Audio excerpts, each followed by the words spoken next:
C'est aujourd'hui que commence le vote des membres de la coalition Avenir Québec pour élire leur prochain chef. Chers membres, là, c'est le moment de passer à l'action. On a perdu la confiance des Québécois. Puis on a toute une côte à remonter. Et le suspense tire à sa fin. On va savoir dimanche qui va succéder à François Legault. Les 20 000 membres de la CAQ ont jusqu'à 15 h dimanche pour voter.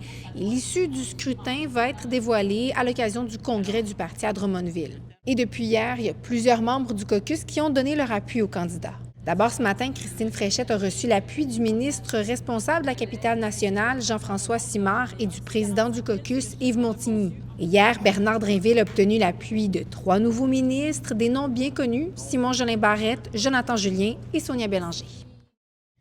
On change de sujet complètement. La Ville de Québec évalue la possibilité de démolir la passerelle de la Pointe-aux-Lièvres. Faut dire, ça fait 6 mois qu'elle est fermée.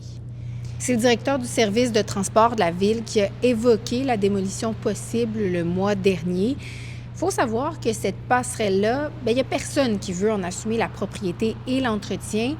Et elle est aussi au cœur d'un litige entre la Ville et le ministère des Transports. On ne sait pas non plus dans quel état elle est parce que la Ville refuse de rendre public un rapport d'inspection qui date de novembre dernier.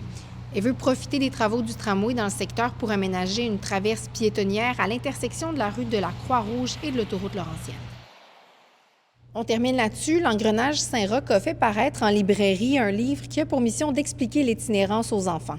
Ça s'appelle « Dans la rue », c'est inspiré des préoccupations des jeunes du quartier. Il y a aussi des conseils pour les parents puis les enseignants. Je vous invite à regarder le reportage complet qui est disponible sur l'application RC Info.